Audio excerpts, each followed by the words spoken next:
My research focuses on the chemistry of heavy, very heavy, and super heavy elements. And there are three main things that we focus on. One is trying to understand the chemical properties of super heavy elements. There are certain elements that have no chemistry experiments at all done on them, and we're working to try to understand the chemistry of those artificial elements.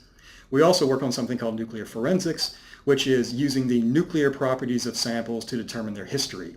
Were they irradiated in a reactor? What type of reactor might that have been?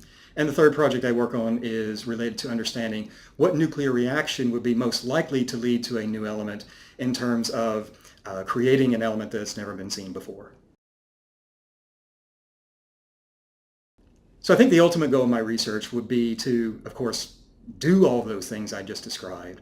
But in a broader sense, my goal is also to do something that is really impressive. And I would like people to be able to say, that was a really impressive experiment that a person did, and they achieved something that had never been seen before.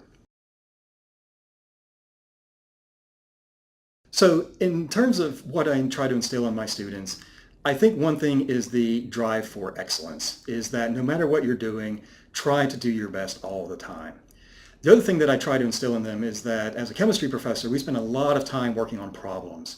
And so the key to solving problems is not to learn how to do a single problem, it's to learn how to solve problems in general.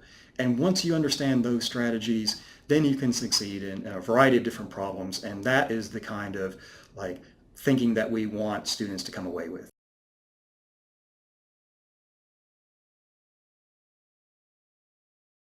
Okay, so the thing that I focus on is trying to be very well prepared for a lecture. And one of the ways I do that is by thinking about what do students know already. I want to connect the new knowledge to what they already know. The other thing that I try to do is to show the relationships between certain ideas and how they apply across many different systems. So for example, systems will typically try to maximize their entropy, if you know what that is. They will try to minimize their energy. Like charges will repel each other. Once you understand these guiding principles, then understanding specific phenomena becomes much easier.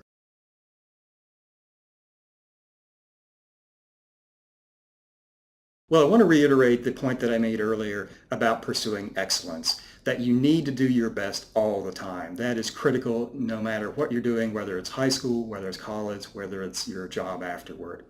The other thing I want to say is for high school students, if you're thinking about a university, you always want to go to the best university that you can afford. If you want to strive for excellence, you have to surround yourself with people who are already excellent at what they do.